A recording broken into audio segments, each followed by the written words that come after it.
자치구별로 그 아카데미 운영을 여러 구청에서 하고 있어요. 아마 서대문이 가장 선도적으로 하는 것 같습니다. 아마 다른 구청에서도 이와 같은 커리큘럼 그대로 따서 지금 각 자치구별로 여러 군데서 운영을 하고 있습니다. 지금 작년에 2번 해드렸고 금년에 이제 3번째 하는데 오늘은 훨씬 더 강의장이 홍제동보다는 더 훨씬 넓고 또 여러분들이 이게 경사면으로 있어서 이렇게 서로 인식하기가 좋은 것 같습니다. 참 귀한 시간 내셨으니까 오늘 여기서 여러분과 함께 한번 정비사업에 관해서 충분히 한번 알아보기로 하겠습니다. 아까 청장님께서 말씀하셨지만은 일단 한 3개월여의 간격에서 한 8개 파트로 8차시로 나누어서 여러분에게 소개해 드리는 것 같습니다. 그 중에서 이제 제일 먼저 제가 정비구역의 지정에 관한 내용을 설명드리는데, 일단 8차례라고 하는 것은 우선 정비사업의 계획은 어떻게 할까, 그리고 추진위원회 구성은, 그리고 조합 설립은, 그 주체가 정해지면은, 그리고 시행 계획은 어떻게 만들어낼까, 그리고 집행을 위한 관리 처분 계획은, 그리고 완료 단계는 어떻게 할까, 이러한 단계를 하나하나 한 3개월에 걸쳐서 여러분에게 소개를 해드릴 겁니다. 오늘 제가 여러분께 해드리는 것은 정비사업의 가장 첫 단계인 어떻게 계획하는가, 어디에서 하는가, 어떤 유형이 있는가, 누가 하는가 하는 큰 그림을, 큰 개괄적인 내용을 소개해드리고, 그리고 서울시가 정비사업이라고 하는 제도를 가지고 시작한 지가 73년부터 했으니 한 50년 된 거죠. 한 50년 동안에는 어떤 내용으로 사업을 해왔을까를 개략적으로 한번 소개해드립니다. 그래서 정비사업 전체를 좀 개괄적으로 이해하시면서 다음 단계 강의를 통해서 여러분이 지금 그 정비사업에 참여하시는 내용이 충분히 이해될 수 있도록 좀 도움을 드리고자 합니다. 안타까운 것은 여기에 계신 200여 분 되시는데 각자의 입장이 무척 다릅니다.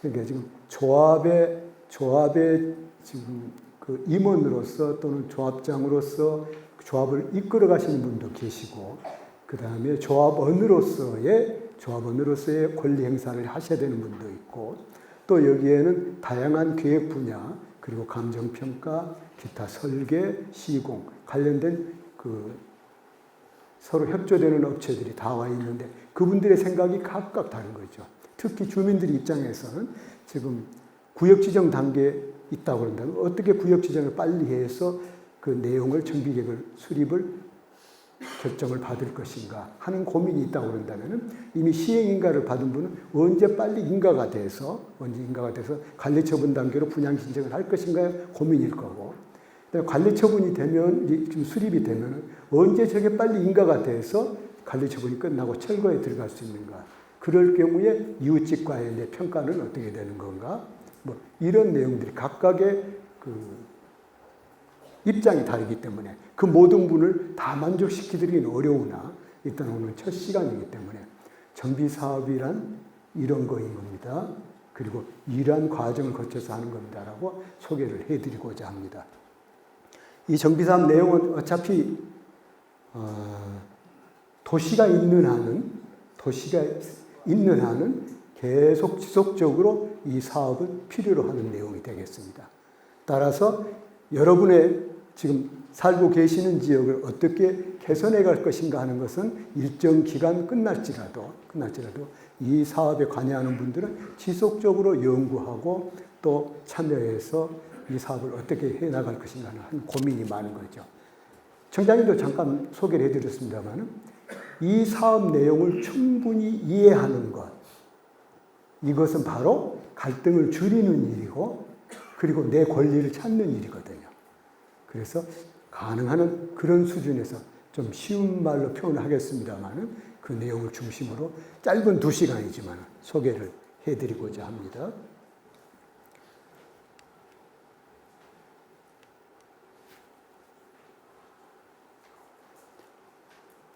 정비사업이 뭘까요? 라는 것부터 시작해서 왜 할까요? 그리고 그동안에 어떻게 해왔을까요? 어떤 지역에 살까요? 그리고 누가 어떤 방법을 할까요? 하는 것이 우선 개론에서 설명해 드리고자 하는 사항입니다.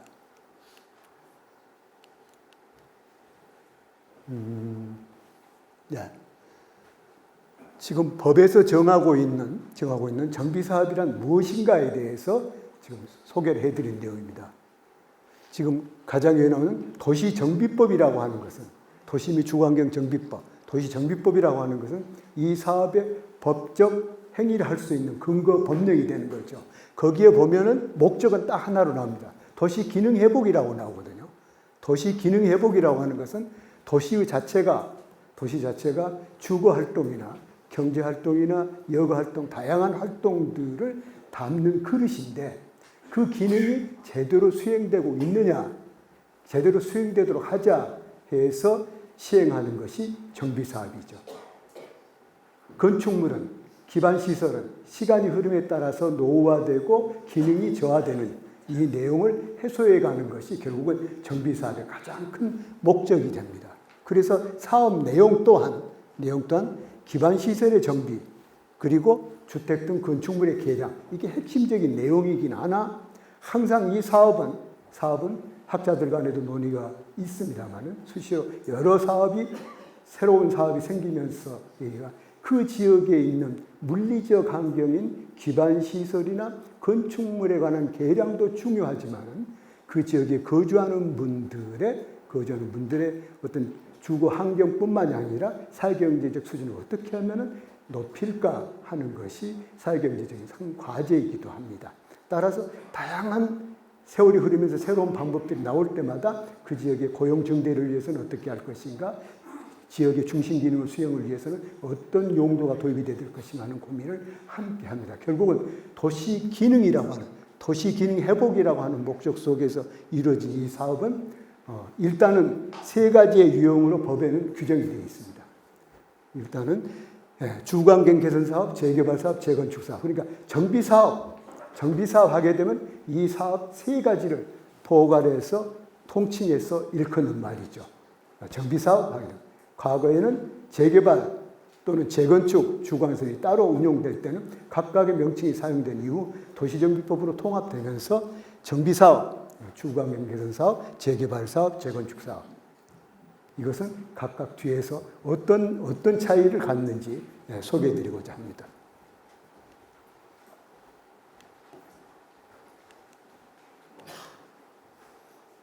어디서 컨트롤 해주시나요? 우선 이 정비사업이 도시계획적으로는 어느 위치에 있는지를 조금 소개를 먼저 해드려야 되겠습니다. 왜냐하면 이 사업은, 정비사업이라고 하는 이 사업은 사유재산권을 제한하고 사유재산권을 변환시키는 사건을 제한하는 아주 중요한 사업이기 때문에 도시계획적 근거를 두고 시행되는 건데, 따라서 국토계획 및 이에 관한 법령, 국토계획법이라고 하죠. 그 법에서 도시계획을 정의하면서 도시계획이란 도시기본계획과 도시관리계획으로 나누면서 이 도시관리계획은 하나, 둘, 셋, 넷, 다섯, 여섯, 이 6가지 유형으로 분류를 시켰습니다. 자, 여러분이 건물을 사거나 오피스 빌딩을 사거나 또는 주택을 사거나 했을 때 가장 먼저 접근하는 것이 일반적으로 2가지죠. 우선 이 건물이 누구 건가? 소유권이 누구에게 있는 건가? 등기부로 확인하죠. 그 등기부는 사법부에 가서 확인이 되는 거죠. 등기소에서. 또 하나 뭘 확인합니까? 토지용계획 확인서라고 하는 이 토지와 건물이 어떤 행정적 규제를 가지고 있는가, 도시관리 계획의 내용은 뭔가 하는 토지용계획 확인서를 떼는데 그 확인서에 이 6가지 내용이 그대로 명기가 되죠. 따라서 이 내용만 보면은 내가 사고자 하는, 내가 이용하고자 하는 토지의 도시계획적 규제는 무언가를 제일 먼저 알 수가 있죠. 제일 위에가 나오는 것이 도시지역하고 나오죠. 용도지역지구에서 도시지역 안에서 주거지역인지 상업지역인지 녹지지역인지, 이런 용어가 구분이 되고, 주거지역인 경우는 일반 주거지역인지 전용 주거지역인지 또는 준주거지역인지, 일반 주거지역인 경우는 1종인지 2종인지 3종인지, 이것은 바로 밀도와 관련된 내용, 어느 정도 밀도로 행위를 할 수 있느냐는 규정이 그 용도 지역에 들어있는 거죠. 그리고 그 아래 지구가 나오는 거죠. 지구, 경관지구, 방제지구, 여러 가지 그 지역 위에 새로운 지구로서 밀도와 건축물의 용도를 제한하거나 유도하죠. 두 번째, 용도 구역은 우리나라에는 딱 4개가 있죠. 제일 먼저 있는 게 개발제한구역, 그걸 용도 구역이라고 하죠. 시가와 조정구역, 뭐 이런 4가지, 그 중에서 가장 여러분이 접하기 쉬운 게 개발제한구역, 또는 공원인 경우 자연공원구역이라는 것이 새로 생겨서 공원구역, 이 용도 구역이 한 4가지가 있습니다. 세 번째로 기반시설. 기반시설은 적어도 도시가 형성이 되기 위해서는 이러한 도로, 공항, 철도, 상수도, 하수도 다양한 한 50가지 정도의 시설이 필요합니다라고 정해 놓은 게 기반시설입니다. 그래서 어느 지역에 어떤 도로를 내고 어떤 상하수도 시설을 할지, 공급시설을 할 건지 처리시설을 할 건지 정하는 이 내용은 도시계획적으로 하죠. 그 기반시설을 한 50가지를 정해냈어요. 그러면서 그걸 기반시설이라 하는데 도시계획 시설이라는 용어가 또 나와요. 그래서 그 기반시설을 도시계획 절차를 밟아서 결정 고시하게 되면 도시계획 시설이라고 하죠. 따라서 법령에 분명하게 50가지 중에서도 분명하게 이것은 도시계획 시설로만 설치해야 됩니다. 얘기는 일반적인 기반시설을 도시계획 절차를 밟아서 위반, 공람, 의료견 청취, 도시위원회 심의 이와 같은 절차를 밟아서 결정하는 것이 도시계획 시설인 거죠.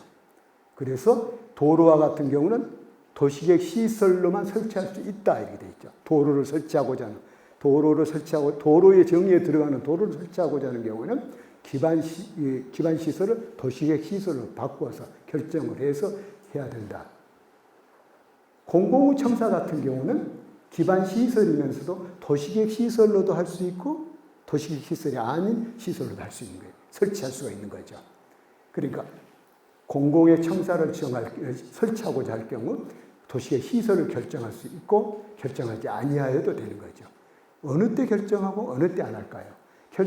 결정하고자 할 때는 그 안에 협의 취득을 해야 되는 사유토지가 있거나 또는 그분과의 충분한 논의를 거쳐서 취득을 해야 되는 문제가 있을 때는 도시계획 시설만이 나중에 수용, 사용의 문제가 해결이 되는 거거든요. 그래서 도시계획 시설이 있는 거죠. 공공시설이라는 얘기가 나와요. 공공시설. 시설에 관한 얘기입니다. 기반시설, 도시계획 시설. 지금 첫 시간이니까 지금 외워지는데 이제 끝나고 나가실 때는 이제 아무 생각 안 나실 거예요. 이제 그 말이 그 말 같고 그래요. 그러나 지금 그냥 이해해 두세요. 나중에 책에서 다시 한번 보시고 되돌아보시면 될 겁니다. 공공시설은 법으로 한 10여 가지를 국토계획법에서 10여 가지를 정해놓고 그 시설은 공익적인 요소가 아주 강하기 때문에 시행자가 설치하면은 무조건 관리청으로 귀속된다라고 규정하고 있어요. 따라서 그 공공시설은 행정청에서 어느 정도 지원해 주는 시설도 될 뿐만 아니라 여기 조합장님 여러분 오셨죠? 추진위원장님도 오시고 이것을 무상양여 받을 것인가 아니면 유상양여 살 것인가 하는 것이 공공시설에서 판단이 되는 거죠. 기존의 공공시설을 폐지하고 새로운 공공시설 설치해서 새로운 시설을 설치한 만큼 무상양여 받고 나머지는 사야 되는 문제. 또는 공공이 하는 경우는 무상 그대로 기속이 됩니다만은 거기에 또 하나의 용어가 정비 기반 시설이라는 게 나와요. 이게 이제 우리가 정비 사업에서 다루어지는 시설들의 종류죠. 공공시설 하는. 이것은 조금 더 깊이 들어가게 되면은 이 사업을 하면서 얼마나 인센티브를 받고 도움을 받으면서 더 많은 밀도를 올릴까 했을 때 기반 시설을 얼마나 설치하느냐, 그 대상이 설치하는 것을 순부담으로 인정해 주느냐 안 해주느냐 할 때 정비 기반 시설의 내용이 뒤에 정비 기반 용어 정의를 해 두었습니다. 나옵니다. 시설에 관한 얘기입니다. 네. 그것이 기반시설 세 번째. 네 번째 도시개발사업, 정비사업. 이 속에 정비사업이 들어가 있어요. 국토계획법에서 국토계획법 가나다라에 정비사업하고 나온 거예요. 그래서 그 정비사업은 도시정비법에 의해서 시행하는 사업으로 구분해뒀죠. 종류만 도시관리계획으로 집어넣은 겁니다. 따라서 도시개발사업과 정비사업과 기반시설을 통칭해서 도시계획사업이라고 해요. 도시계획사업이라고. 오늘 우리가 배우고자 하는 정비사업은 도시계획사업이구나. 이것이 여러분에게 가장 강하게 인상을 주는 것은 도시계획사업은 집행력을 부여줍니다. 도시계획사업이기 때문에 수용사용을 허락하는 거죠. 수용권을 허락하는 거죠. 그것도 민간에게, 민간인 조합에게 공권력을 주는 겁니다. 도시계획사업이기 때문에. 다만 예외 규정이 있어요. 태생이 도시계획사업이 아니었던 재건축사업이 정비사업으로 들어오면서 재건축사업은 수용사용을 제한합니다. 그 시행자에게 수용사용권을 주지 않습니다. 공공이 긴급 시행할 때만 수용권을 주되 일반적인 재건축사업은 수용권을 주지 않습니다. 그래서 뭘 주죠? 그래서 집행할 권한을 뭘 주죠? 매도 청구.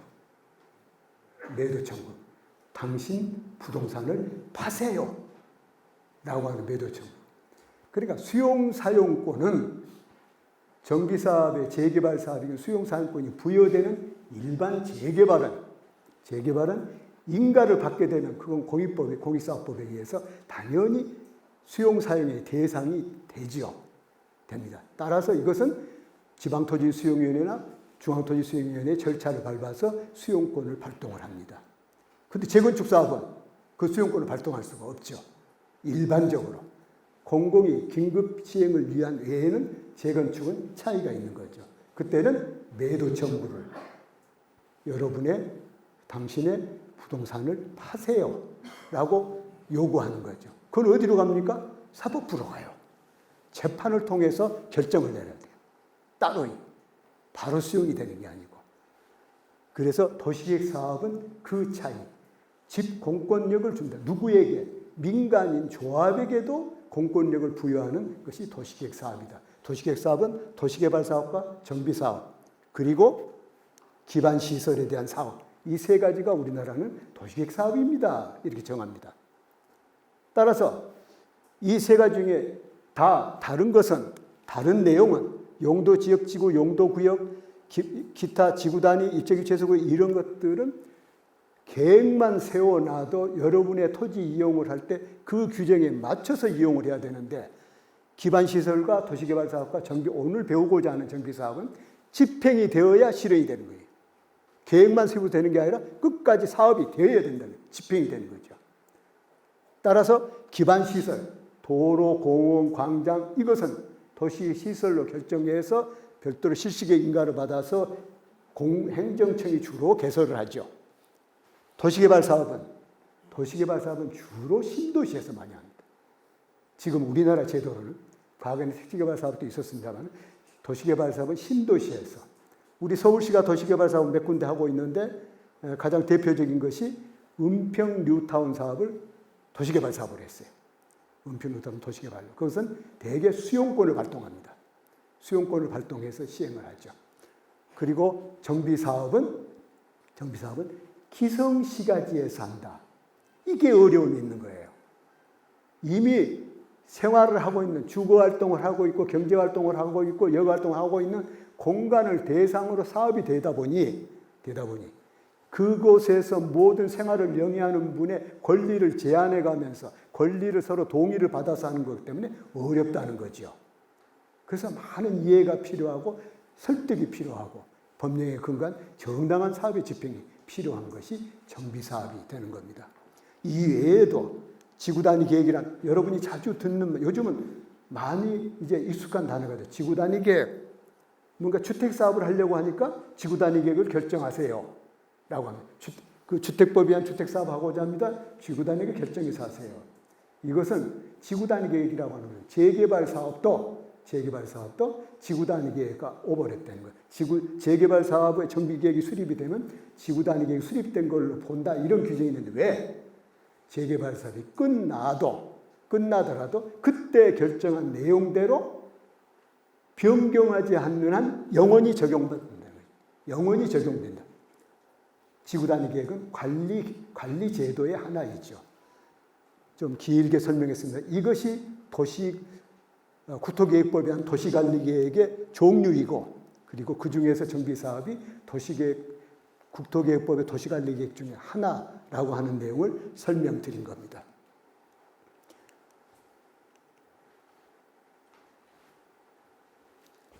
죄송합니다. 어디서 컨트롤 해주시죠? 거기서 하십니까? 예. 예. 잘 좀 부탁합니다. 예. 혼동하지 않게. 왜 할까요? 이 사업 왜 합니까? 왜 합니까?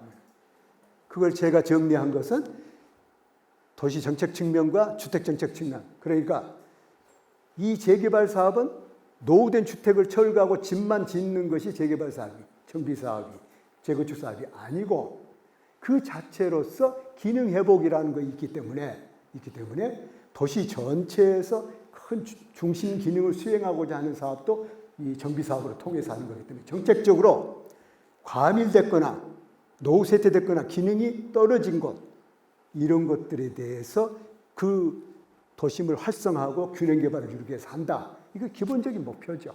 도시 기능 회복. 그러니까 재개발 사업은, 정비 사업은 주택을 철거하고 주택을 짓는 거다. 이제 거기서 조금 더 생각을 더 넓혀 주십사 하고 이 표현을 쓰는 겁니다. 도시 기능을 회복하기 위해서. 그러니까 서울시 같은 경우 교보 빌딩, 프라자 호텔, 삼성생명, 이게 전부 재개발로 하는 거예요. 전부 재개발로 하는 거예요. 도시의 중심 기능의 회복을 위해서, 기능을 원활하기 위해서 하는 사업이죠. 그래서 재개발 사업은 주택만 개량하는 거 아니, 도시 기능의 회복이냐, 중심 기능의 다양한 기능들을 소화해내고 있다 하는 거죠. 주택정책 측면에서는 가장 기본적인 것이 주택 하나하나의 질적 수준을 높이는 것. 그리고 전체적으로 주거 환경을 개선하는 것. 가장 그게 큰 목표예요. 지금 최근 10여 년 동안에는 다소 다른 내용들의 주택의 양적 문제와 관련된 목표가 들어와 있습니다만은 과거에 재개발 사업을 할 때는 주로 질적인 문제만 다뤘어요. 제가 재개발 사업을 최초로 서울시 공무원으로서 시작한 게 1977년부터 했습니다. 그러니까 지금도 하고 있으니까 한 46년 하는 거예요. 제가 77년도에 이 업무를 딱 맡았을 때 서울시의 무허가 건물이 한 14, 5만 동 있었어요. 한 15만 동 이상이 무허가 건물이 있었어요. 그 당시, 그러니까 70년대, 그 이전부터 70년대에서부터 80년대 이르기까지 오직 서울시의 정책은 이 무허가 건물을 어떻게 정리할 것인가, 어떻게 무허가 건물을 새로운 좋은 건물로, 유허가 건물로 등기된 건물로 그분들의 재산권을 행사하도록 할 것인가, 가장 정책의 가장 큰 목적이었어요. 따라서 그때는 주택의 질이라는 문제, 제가 가장 어려운 지역에 재개발 사업을 했던 게 사당동에 가마니촌이 있었어요. 지금 아파트가 다 올라가서 완전히 어디가 내 또래 나이 되신 분은 아마 가마니촌을 보셨을 텐데, 그러한 가마니촌과 같은 그러한 아주 노후된 무허가 건물이 있는 지역을 어떻게 그분들에게 주거 환경을 만들어 줄 것인가가 가장 큰 목적이었던 거죠. 질적인 문제였어요. 주택의 질을 개선하는 것의 가장 기본적인 법은 건축법이죠. 내 집을 내가 건축법에 의해서 개량하는 겁니다. 건축법이죠. 그러면 정비 사업은 그것과 비교하면 집단적으로 개량한다. 이렇게 보시면 돼요. 정비 사업은 집단적으로 개량한다. 따라서 집단적으로 하기 때문에 기반 시설도 확보해야 하고 일정한 동의를 얻도록 하고 있고, 이러한 제도가 필요한 거죠. 정비 사업이 아닐지라도 모든 장소의 노후된 지역의 건축물은 건축법에 의해서 개선되고 개량되는 거죠. 그래서 질적인 문제와 주거 환경 개선 문제 가장 큰 목표였는데 차츰 주택을 어떻게 좀 공급할 것인가 하는 문제가 토지가 이제 점점점 소멸하는 거죠. 택지 개발을 할 장소가 없어지기 때문에 재개발 지역에서 정비사업 지역에서 공급을 확대하는 방법은 없을까? 그리고 지금은 그게 가장 핵심적인 정책의 목표가 되기도 합니다. 이것을 학자들은 처음에는 무척 반대했어요. 공급에 치중하게 되면 질적인 문제에서 문제를 해소한다기보다도 그 양에 치중하는 문제 때문에 주민들에게 부담을 주거나 강제 철거가 이루어지거나 좀 집단적인 문제가 야기될 수 있으니 가능한 치대 개선에 치중해서 했으나 그 이후 우리 한 10여 년 전부터 주택의 공급의 부족과 관련해서는 적어도 정비사업이 서울시 권역만을 놓고 보더라도 정비사업을 통해서 주택을 공급해야 하고 특히 지금은 공공주택, 임대주택이라고 하는 공공주택을 어떻게 확보할 것인가 하는 것이 정책의 목표가 되기도 합니다.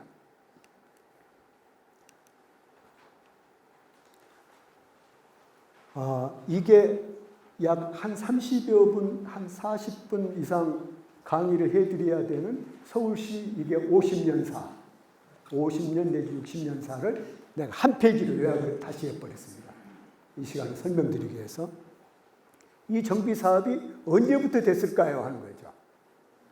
근데 이것은 옛날에는 이렇게 했습니다. 그래서 소개해 주고자 하는 것이 아니고 이것을 가만히 들어보면요.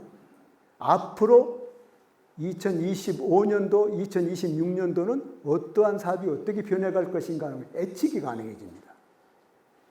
최초에 우리 서울시는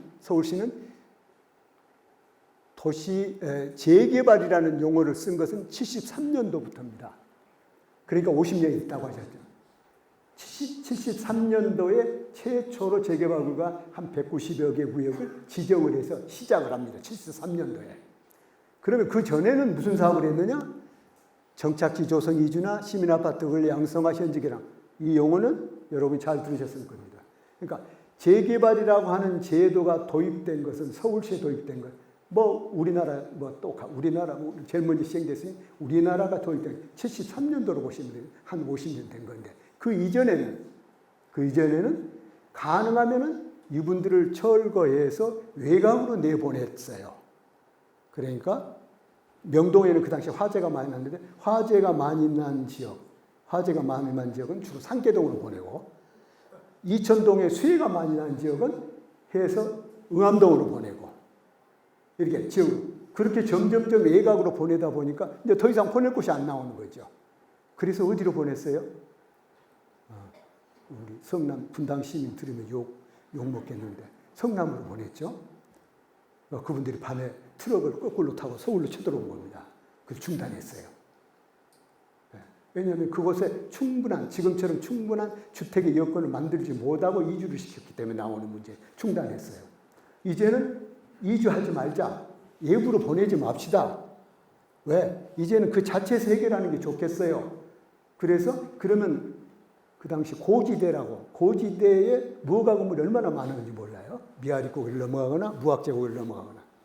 가능하면 그쪽에 그냥 시민 아파트를 건립해서 그분들이 거기에 정착토록 해주세요. 아주 굿 아이디어였어요. 그 당시 유명한 시장님이 김현옥 시장님 계실 때예요. 그래서 서민 아파트를 건립한다. 물론 지금처럼 아파트를 잘 지어준 건 아니고요. 골조만 해서 주민들이 들어가서 이렇게 벽돌 쌓기로 해서 살게 한 거나 아주 참 안타까운 일이었습니다만 그나마도 철거해서 내보내지 않고 그 지하에서 살게 해준 거예요. 특히 서대문에 시민 아파트가 무척 많았어요. 지금도 한두 동 있을걸요 아마. 거의 철거가 됐습니다. 그러다가 중단하죠. 왜요? 아파트 중단합니다. 아파트가 70년, 71년 그때 무너졌죠 아마. 네. 그래서 이제는 시민 아파트 짓지 마세요. 이제 그분들이 건축물을 좀 시멘트를 공급해주고 기타 슬레이트 같은 걸 지원해주면은 좀 개량을 하게 되면은 양성화를 해줬어요. 양성화란 얘기는 건축물 대장에 등재해줬어요. 건축물 대장에 등재가 되면 그걸로 등기를 하는 거거든요. 소유권 등기. 이제 내 집 마련했다는 거죠. 그렇게 해서 양성, 매년 선거 때마다 법이 만들어서 양성화를 해줬죠. 그것이 최선의 정책이었어요. 이주하고 시민한테 건립하고 그리고는 양성화해주고. 현지개량이란 말은 70년대 새마을운동, 여기 나이 드신 분 아실 거예요. 아침마다 새마을운동 노래가 나오죠. 새마을운동과 연계해서 했던 게 현지개량. 이걸 좀 계획적으로 할 수 없을까? 좀 계획을 세워서 범위에서 제대로 좀 지원하는 방법이 없을까? 한 게 73년도 재개발이라는 거예요. 그래서 재개발이 나온 거죠. 그 최초로 시행한 게 부가연동에서 시행했어요. 부가연동. 그리고 고덕가 아니고 저쪽 구로 그쪽으로도 시행을 했습니다만 이 서대문에서 주로 최초에 전면 철거를 한번 해봤어요. 너무 어려웠어요. 돈이 없어서. 전면 철거하고 주민들이 각자 개인 단독주택을 짓도록 하다 보니까 주민들의 경제적 부담, 정부는 기반시설을 해줬죠. 그러나 그걸로 부족한 거예요. 어려운 겁니다. 사업이 안 되는 겁니다. 하나의 사업이, 지금도 그때 그렇게 해놓은 사업이 아직도 구마다 몇 군데가 남아서 해결이 안 되는 지역이 있어요. 그래서 83년도에 조합 방식을 도입합니다. 83년도에. 그러니까 지금 여러분이 주로 하고 있는 재개발의 방식, 방법. 그 이전에는 서울시장이 시행자이거나 구청장이 시행자였어요. 그래서 기반시설은 구청장이 해주고 시장이 해주고 주민들이 집을 개량하는 것. 지금도 자율주택, 자력개발 이 방법은 살아있죠. 그러다가 이때 83년도부터 조합이 건설사업, 건설업체와 함께 공동으로 합동을 한다 해서 합동재개발이라는 용어를 붙였어요. 이것을 82년 내내 저 혼자 연구를 해야 됐죠. 어떻게 해야 재개발 사업이 될 것인가. 82년도에 만들어서 81년 하반기부터 1년 내내 만들었죠. 그때가 국보위 때예요. 전두환 씨가 계실 때예요. 그래서 재개발이 중단됐던 거죠. 그래서 새로운 재개발을 어떻게 할 것인가를 만들어낸 게 지금 여러분이 하고 있는 조합 방식입니다. 그래서 그때 조합 방식의 방법은 방향은 뚜렷했어요. 그 지역이 갖고 있는 밀도를 최대한 건립하세요. 그 100가구가 살 때 150가구 지으세요. 지으신 다음에 50가구를 팔아서 사업비에 대세요. 아주 단순한 내용인데 왜 10여 년간 그걸 못 찾아냈는지 모르겠어요. 그 이유는 구획정리 방법이라는 것에 행정청이 아주 길들여져 있을 뿐만 아니라 돈이 없어서 임시조치법을 만들어서 재개발 구역 내에 있는 국공유지를 모두 그 서울 행정청에 무상 귀속 들어가는 법이 만들어졌거든요. 그러니까 도시의 내용의 토지를 보면은 여러 가지 국방부 땅, 중앙부처 땅이 무척 많습니다. 이것을 임시조치법에 의해서 재개발 구역이 지정이 되면은 서울시 기타 시도에 그대로 무상으로 가져가세요라고 하는 법을 만들었어요. 그걸로 사업비를 충당한 겁니다. 그러다 보니까 서울시장이 시행자였어요. 그러다 보니까 한지 방식, 구역정리 방식밖에 활용할 수가 없었어요. 결국 채비지 좀 만들어서 좀 입체적으로 짓는 거 외에는 방법이 없었죠. 그러다 보니까 돈의 한계가 있었고 경제적인 한계가 있어서 그래서 나온 것이 83년도에 만든 것이 합동개발, 지금의 조합 방식이죠. 조합이 주체가 돼서, 시행의 주체가 돼서 이 사업을 끌어가되 그 지역에서의 최대한의 모든 개발 이익은 여러분이 가져가세요라고 하는 거였죠. 초기에 84, 5년도에 저 노원구 쪽, 지금 그때는 노원구 없었습니다만 어느 구역, 철도마을의 구역은 사업하고도 돈이 많이 남아서 주민들께 돌려드리는 시기가 있었어요. 지금은 꿈도 꿀 수 없잖아요. 이래서 83년도에 도입된 그 조합 방식이 지금 그대로 유지되어 오는 겁니다. 다만 그 이후에도 조금씩 변합니다. 여기에 나와 있는 것처럼 이때 재개발법이 없어지고 도시정비법이 만들어지면서 재개발 사업, 재건축 사업, 주거사업을 통합하는 법이 만들어집니다. 통합은. 그리고 그 법이 만들어지면서 본격적으로 한번 재개발 사업을, 정비 사업을 해보겠다고 해서 나왔을 때 재정비 촉진 사업이 나옵니다. 재정비 촉진 사업. 2005년도죠. 이때 제가 서울시에서 뉴타운 사업과장을 했어요. 이때 뉴타운 사업과장을 하면서 이 뉴타운 사업을, 이명박 시장께서 만드신 뉴타운 사업을 어떻게 제도화할 것인가, 법제화한 게 재정비 촉진 사업이에요. 조금 이따 뒤에 설명드리겠습니다만, 오늘 설명한 정비 사업이라고 하는 내용은 재정비 사업이라고 해서 따로 구분되는 건 아니고, 재정비 촉진지구라고 하는 넓은 구역 안에서 재개발, 재건축이 함께 이루어진다. 조금 이따 마지막에 정리를 해드리겠습니다. 그러니까 결국은 좀 더 정비 사업을 광역적으로 했던 거죠. 그때 이명박 시장님이 가장 고민했던 대목은 만들어라. 뉴타운 사업을 만들어라. 해서 최초에 했던 게 은평 뉴타운, 왕십리 뉴타운, 기름 뉴타운 했는데, 가장 고민했던 부분은 어느 모 구 같은 경우는 아이들이 초, 중 보내고 나서 그 지역에 고등학교가 없어요. 고등학교가 없어서 이사를 가는 문제가 없도록 한번 만들어 봅시다. 라고 시작한 게 강력적으로 지정해서 학교도 만듭시다. 그 당시 그렇게 해서 학교가 몇 군데 설립됐습니다. 이후에 나중에 이제 학령 인구가 줄어들면서 실현 안 되는 경우도 있었습니다만, 그러한 광역적으로 기반시설 확보하자 해서 나오는 것이 재정비 촉진 사업입니다. 이때 2005년도. 그런데 2010년도로 들어오면서 너무나 어려워졌어요. 부동산도 어려워지고, 그리고 이때 재정비 촉진 사업을 뉴타운 사업을 너무 많이 지정을 해놓으니 갈등이 너무나 많아지는 거죠. 당시 그래서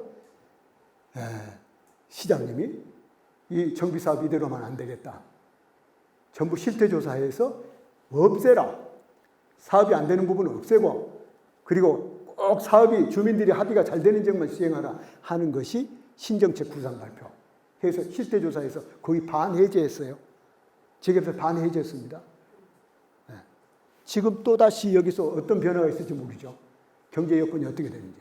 반은 해제하고 시행될 지역에 대해서는 확실하게 밀어주십시오.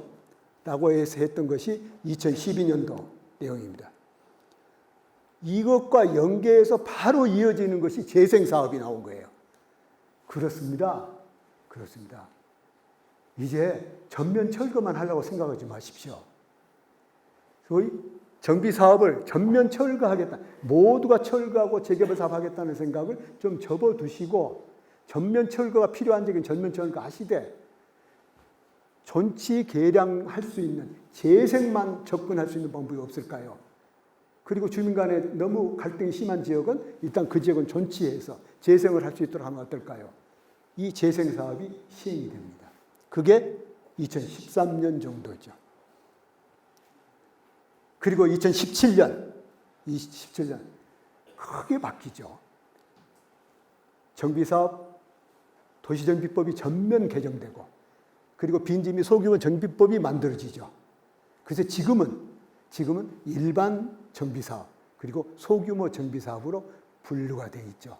자, 오늘 우리가 배우는 정비사업은, 소규모 정비사업 쪽은 나중에 따로 여러분께 알려드리기로 하고, 정비사업은 재개발사업과 재건축사업과 주거행사업이 있듯이, 소규모 정비사업은 자율주택 정비사업, 가로주택 정비사업, 이와 같이 소규모 재건축사업, 나중에 초기에는 없었지만 나중에 생긴 게 소규모 재개발까지, 면적 1만 평방미터 이하에서 또는 타운으로 조성한 경우는 모아타운이라고 하기도 합니다만, 소규모로 정비하는 사업도 하고, 그리고 오늘 우리가 배우고자 하는 일반적인 정비 사업도 진행하는 그 제도가 이제 2017년도에 하면서 점점 어떻게 하면 또 재개발 사업을 더 합리적으로 할 수 있는가 하는 것은 이제 공공이 참여해서 할 수는 없을까.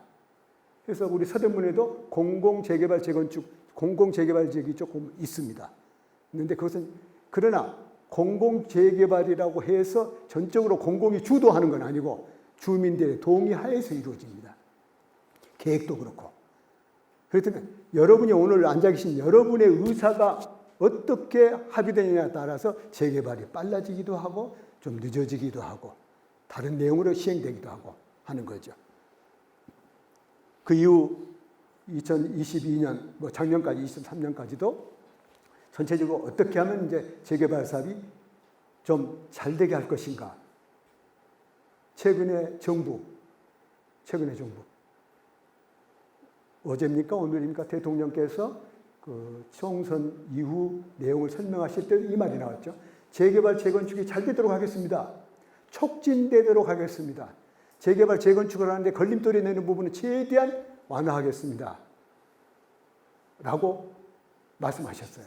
그러니까 적어도 앞으로 지금 시행되는 모든 재개발에서의 어떤 제도적인 걸림돌은 최대한 이렇게 좀 풀어줄 계획이 정부나 지방자치단체의 책무인 것 같습니다. 하는 목적이 되어 있고요. 근데 어려움이 와 있어요. 공사비가 너무 올랐어요. 이젠 사업성을 분석 안 해볼 수가 없어요. 그러니까 재개발 사업이, 재건축 사업이 절차적으로 잘 된다 하더라도 계산기를 두들겨 봐야죠. 내 구역이 사업이 충분히 되는 건가? 큰 부담은 없는 건가? 그래서 생긴 것이 정비계획, 오늘 여러분이 배우고자 하는 정비계획에서 추정분담금 제도라는 걸 도입한 거예요.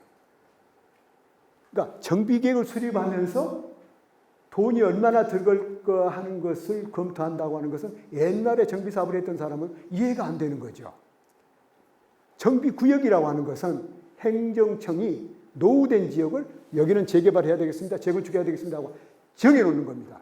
하고 언제 될지는 모르나 계획을 먼저 수립하고 주민들이 필요한 때 하세요. 이게 과거의 방법이었다면 지금은 뒤에 소개드립니다만 주민이 요청하기도 하고 안을 만들어서 제안하기도 하고 재개발 사업 해주세요. 그러면서 그 내용에 그리고 각각 주민들에게 얼마나 부담이 되는지 확인해 주세요. 지금은 그 제도로 운영되고 있습니다. 네. 어디에서 할까요? 하는 거죠. 어디에서? 아무 데서나 할까요? 그건 아니죠. 어디에서 할까 하는 것은 그 대상 지역에 어떤 지역에서 할 것인가 하는 게 도시정비법에 명쾌하게 나와 있죠. 그런데 기본적으로 갖춰야 될 기본 요소, 그걸 제가 뽑아봤어요. 한 6가지 정도 나오는데 가장 핵심적인 것은 노후불량 주택이 어느 정도냐, 이게 핵심이에요.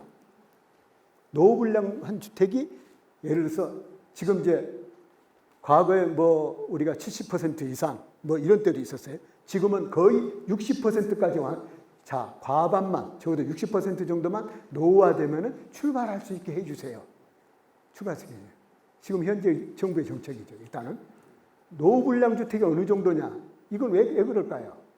이건 사회적 경비하고도 관련되는 거예요. 좋은 건물 철거할 수 없잖아요. 좋은 건물 마냥 철거한다고 해서 사회적으로 도움되는 건 아니잖아요. 그러니까 어느 정도의 어느 일정한 지역에 집단적으로 개발하고자 하는 지역에 노후도가 어느 정도냐는 거죠. 불량한 건물이 어느 정도 있느냐가 항상 첫 번째 요소다. 두 번째, 기반시설이 어떻습니까? 라는 거죠. 요즘은 이게 약간은 퇴색이 돼요. 이미 지금 과거에 제가 말씀드린 대로 10몇만 동 정도, 12만 동의 무허가 건물이 있을 때는 그건 도로 자체도 없었거든요. 그걸 어떻게 하느냐? 기반시설 얼마나 확보하는데 지금은 거의 토지구역 정리 사업이 우리 기성시가지가 거의 50% 이상의 토지구역 정리 사업이 이루어졌는데 이미 기반시설 어느 정도 계획한 지역에서 시행되기 때문에 이제는 기반시설이 어느 정도는 되어 있다라고 보기 때문에 극히 드문 적은 기반시설이 지금도 체크는 되나 되게 큰 요소는 요즘은 안 되죠. 자연취락지구를 제외하고는. 따라서 노후불량 건물, 이게 가장 중요한 거고. 세 번째로 안전에 문제가 있느냐 또는 재해상 어떤 위험한 지역은 아닌가. 최근 정부가 재건축을 추진함에 있어서 꼭 안전하지 않아야만 시행됩니까? 노후돼서 불편하면 해야 되는 거 아닙니까? 라고 후퇴했어요. 이제 학자들은 또 좀 반론을 제기하죠. 그래서 좋은 건물 다 철거하면 어떻게 합니까? 그건 사회적 어떤 비용이 낭비되는 거 아닙니까? 라고 요구할 수도 있어요. 그러나 지금은 어떻게든 도와줘야 되겠습니다 하는 건데 가장 안타까운 것은 지금 보통 우리가 미분양이 한 6만 가구 7만 호 되면은 이것은 문제가 있다고 보아지는데 거의 보통 3, 4만 호는 거의 미분양들이 있는데 거의 지방에 가 있어요. 서울에는 없어요. 내가 종종 서울은 블랙홀이에요. 자, 서울에 몰리는 이유죠. 서울에. 의료의 60%, 70%가 서울에 있다고 해요. 서울에 있다고 해요. 우리 관내에 있는 세브란스 병원에 아주 좋은 기계가 들어오니까 어떻게든 세브란스 병원 쪽에 와서 치료받기 위해서 모든 전국에 있는 분들이 다 몰려오잖아요. 그분들이 거치할 곳이 없어요. 그러니까 우리 아까 우리 부총장님이 그 신촌역에 KTX를 좀 세우면 좋겠어요. 그러면 시골에서 와서 치료받고 또 돌아가고 좋겠네요. 이런 의견도 얘기하셨어요. 의료 문제. 그다음 교육의 문제. 지방에서 대치동 이런 데서 학원가에 교육을 받기 위해서 많은 학생들이 젊은이들이 몰려와서 기숙사 같은 고시원이라고 하죠. 이런 데 있는데 그분들을 위해서 어떻게 하면 안정된 주거 공간을 줄 것인가 하는 게 현재 서울시장, 오시장께서 제안한 게 각 부서에 기숙사 확보하라. 그러니까 옛날 우리가 생각하는 기숙사가 아니라 적어도 주거 환경을 잘 유지되면서도 기타의 시설은 공동으로 이용할 수 있는 기숙사와 같은 형태로 젊은이들이 좀 안정되게 공부할 수 있고 활동할 수 있도록 하자. 세 번째, 고용의 문제죠. 지방에서도 충분한 고용 기회가 있도록 하는 다양한 기업들이 있으면 좋은데 서울만이 그저 가장 기본적인 사다리를 탈 수 있는 곳이지 않는가 계속 몰려오고 그럼 서울은 어떻게 하라는 거예요? 블랙홀이잖아요. 최소한 서울만은 이 문제를 해결하는데 정비사업을 통해서 주택을 공급할 수가 없다. 언제까지일지는 모르겠으나 아까 연역에서 보셨듯이 언젠가는 이제 서울도 어느 한계에 올 겁니다. 그러나 현재로서는 어떻게든 많은 주택을, 저렴한 주택을 어떻게 공급할 것인가. 아까도 말씀드렸듯이 지금 정비사업은 제도적인 때문에 발목이 잡혔다기보다도 지금 조합장님이나 우리 추진위원장 오셔기 있는데 제도 때문에 잡혔다기보다도 사업비가 얼마나 될지 모르겠어요. 지금 응찰을 하게 되면은 우리 위원장님 나중에 그쪽에 응찰하신 분은 1,000만 원 이하 안 쓰려고 그럴걸요. 900만 원, 800만 원 평당 어떻게 해요? 그거 계산해 보면 그러니까 사업성을 안 따질 수가 없는 거죠. 가장 사업성이 좋은 내용으로 만들어가는 것이 현안인 것 같아요. 어떻게 사업성을 그러니까 누구는 좋은 집에 안 살고 싶겠어요? 좋은 어디 있는 집, 피트니스가 있고 여러 가지 운동시설이 있고 조깅할 수 있고 좋은 그 계획도 좋지만은 불필요한 시설보다도 꼭 주민에게 도움되는 시설을 배치해서 저렴한 가격으로 사업이 될 수 있도록 찾는 것. 이것이 지금의 과제, 가장 큰 과제가 돼요. 이 재개발, 여러분이 각각 참여하고 있는 재개발 계산기를 두들겨서 사업이 어느 정도 되겠는가? 주민의 부담 어느 정도 될 것인가? 지금 최근에 보도되는 건 최소한 재건축인 경우입니다. 일반 재개발한 재건축인 경우. 최소한 3억에서 5억의 분담금이 나온다는 것. 그걸 어떻게 낸다는 거예요? 그걸 어떻게 줄일 것인가? 이것이 행정청의 과제이고 오늘 조합을 맡고 계시는 분, 추진위를 맡고 계신 분들의 과제인 것 같습니다. 다음이요. 불량 건물의 정의, 정비기반서 종류 이 두 가지는 기본적으로 이해해서 일단 노불량 건물이라는 게 뭐냐? 그러니까 내 동네가 정비구역으로 지정할 수 있느냐 하는 것이 노불량 건물의 가장 요소라고 하는데 그럼 노불량 건물의 정의는 어떻게 되어 있느냐? 여기 정의예요. 그래도 추상적인 겁니다. 대개가 건축한 지 얼마나 됐을까 하는 것이 일반적인 기준인데 기본적으로는 기능적 결함, 구조적 결함 지금은 적어도 토지구역적인 사업이 된 지역 같으면은 소위 멸실 붕괴 또는 구조적 결함, 기능적 결함보다도 너무도 노후화됐고 설비가 노후화돼서 계속 개수를 해도 지금 한계가 온 그런 건물들이 많다는 거죠. 설비가 못 들어가니까요. 콘크리트 구조물 아주 100년 간다고 그러잖아요. 그런데 20, 30년 만에 철거한다? 그것은 설비의 문제가 있지 않느냐. 이제 그걸 어떻게 개선해 나갈 것인가 하는 게 되겠죠.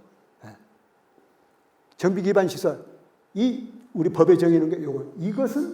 이것을 여러분이 조합에 오시면 여러분이 설치하면은 그 대가를 받는다. 무상양해를 받을 수 있고 나머지 초과하는 부분은 사야 되는 거고 하는 정비 기반 시설이 뭔가 50개가 있다는데 도로, 공원, 광장, 철도, 별하별 상하수도 뭐 여러 가지가 있다는데 그 중에서도 지금 법에서 정해놓은 정비 기반 시설을 설치했을 때 그 내용에 해당되는 없어지는 폐지되는 공공시설을 무상으로 가져가세요. 그리고도 부족하면 그건 사셔야 됩니다 하는 기반시설의 종류. 이 정도 용어입니다. 다음 유형별로 이제 소개를 해드리고자 합니다. 6시 반, 7시 반, 8시 반이니까 7시 반쯤 된 것 같아요. 앞으로 이제 소개해드릴 것이 유형별로 재개발, 재건축, 주관사업. 그런데 서울시는 그 재개발, 도시정비법에 보면 재개발만 있어요. 그런데 주택정비형, 도시정비형 이 말이 자꾸 튀어나와요. 서울시가 가지고 있는 거예요. 서울시 조례. 그러니까 재개발을 법에서 통합을 시켰는데 실제적으로 정비사업은 도시정비형이냐 주택정비냐가 완전히 달라요. 대개 도시정비형이라고 하는 것은 아까 말씀드린 대로 우리 중앙업무지구, 그러니까 예를 들어서 교보빌딩, 삼성빌딩, 프라자 호텔, 뭐 다양한 중심기능의 업무시설들, 마포로변의 그 업무 시설들을 도시정비형이라고 하고 순수하게 아파트를 중심으로 하는 걸 주택정비형이라고 하는 겁니다. 그 도시정비형과 주택정비형. 그리고 공동주택만이 그 대상이 되고 있는 재건축. 과거에는 단독주택까지 재건축을 허용해서 혼란스러웠는데 이제는 차단됐죠. 재건축. 그리고 우리 연예계에서도 보듯이 꾸준히 스스로가 개량하고 공공에서는 기반시설 설치하는 주거환경 개선 사업도 필요한 사업이거든요. 이것을 바로 한 5분만 쉬었다가 이어서 설명드리겠습니다. 한 5분만 쉬겠습니다. 지금 이제 설명드리고자 하는 것은 아까 말씀드린 대로 정비사업은 아무리 끝나고 나가시더라도 그건 기억하실 거예요. 이제 정비사업은 정비사업은 뭐고 재개발은 뭐고 재건축은 뭐고 주거사업은 뭐고 자유주택 정비사업은 뭐고 가로주택 정비사업은 뭐고 이제 한참 가시다가 친구분하고 아니야 그게 아니고 요거 같아 그럼 볼까 우리 돈 내기 할까 뭐 이제 그러지 마시고 기본적으로 우리나라에서 기존 시가지의 정비사업은 재개발, 재건축, 주거환경 개선 사업 이 세 개를 통칭해서 정비사업. 그 정비사업을 넓게 하는 게 재정비사업. 넓게 정비사업이 여러 군데 있는 재개발도 있고 그러니까 재정비 촉진 사업 같은 경우는요. 재개발도 들어있고 재건축도 들어있고 주관사업도 골고루 다 들어있어요. 근데 정비사업은 이 유형이 한 가지만 딱 합니다. 유형이 한 가지만. 다만 아까 선생님들이 얘기하는 모아타운 같은 경우도 자율주택이 들어있기도 하고 모아타운 안에 자율주택이 들어있기도 하고 가로주택이 들어있기도 하고 그 다음에 소규모 재건축 들어있기도 하고 그러니까 모아타운이나 재정비 촉진지구 재정비 촉진지구는 또 뭐야?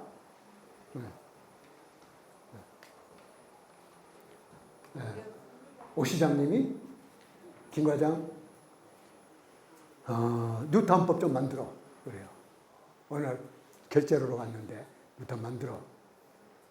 그 당시 서울시가 뉴타운 사업을 조례에 근거해서 했거든요. 이걸 법으로 만들어야 되겠어. 법으로 확실하게. 그래서 좀 많은 지원을 해주고 학교 설립도 가능토록 하고 이렇게 하자고 해서 만들었어요. 만들어서 그걸 만들어 들었더니 바로 이걸 국회에다 갖다 드려라. 그래서 바로 하도록 하라. 그래서 국토부도 만들고 우리도 만들어서 근데 내용은 서울시가 만든 내용을 담았는데 명칭은 국토부가 만든 재정비 촉진 사업이라는 명단이었어요. 그 재정비 촉진 사업은 오늘 배우는 정비 사업이 다양한 정비 사업이 큰 테두리 속에서 이루어지는 곧 그 재정비 촉진 사업. 또 소규모 정비 사업. 소규모 정비 사업은 방금 선생님들이 하는 것처럼 가로주택을 대개 가로주택 많이 해요. 자율주택으로 하든지 소규모로 하는 지역을 몇 개 모아진 지역을 관리구역이라고 해서 서울시의 별칭으로 모아타운이라고 이루어지죠. 또 뭐가 있어요? 역세권 활성화 사업 이런 게 나와요. 역세권 활성화 사업. 역으로부터 250m, 350m 대에는 용도 지역을 2단계, 3단계 올려줄 테니 하세요. 그 대신 그 반은 공공주택으로 내놓으세요. 아주 좋은 조건으로 합니다. 역세권 활성화 사업. 그것은 일정한 거리에서 있는 지역에서 용도 지역을 높여서 밀도를 높여서 이렇게 서울시가 먼저 하고 있었는데 정부가 도시정비법을 개정하면서 역세권 지역에서는 용도 지역도 바꿀 수 있고 밀도를 또 높여줄 수 있는 제도를 법에 넣어줬어요. 이제 확실하게. 그래서 서울시가 역세권 활성화 사업. 또 하나 서대문에도 많죠. 혹시 역세권 장기 전세 주택 하고 있는 분 있어요? 장기 전세 주택. 아이고 선생님 하고 계시군요. 없었으면 했습니다. 네, 장기 전세 주택은 맞아요. 용도 지역을 바꿔서 높이 올려주는 대신 반을 내놓는 것을 장기 전세 주택으로 내놓도록 하고 있어요. 그러다 보니까 거의 밀도가 보통 200%, 300% 되는 지역이 보통 600% 이상, 500% 이상, 450% 이상 고밀로 지어지는 그 사업이 또 따로 있습니다. 그러니까 우리 서울시가 지금 우리 기성시가지에서 진행하고 있는 사업은 한 15가지 정도 있어요. 그래서 오늘은 가장 그 중심이 되는 정비사업. 정비사업. 이제 정비사업 하면은 재개발사업, 재건축사업, 중환사업. 그 조금은 더 하나만 더 외우세요. 재개발사업은 도시정비형, 주택정비형. 도시정비형은 주로 비업무형, 비주거용, 업무용, 업무 판매 시설을 하는 도시정비형. 주택정비형은 주택만을 중심으로 하는 주택정비형. 이것이 재개발, 재건축은 순수하게 재건축. 재건축은 태생이요. 태생이 당신 집 헐고 새로 지으세요라고 하는 거죠. 이라고 하죠. 네. 재건축. 그 다음에 네? 주택정비형, 도시정비형. 어디서 말씀하신지 기억이 안 나요. 예. 네. 잊지 마세요. 도시정비형. 예. 그 주 용도가 주택이 아니라 판매 업무가 주 용도다.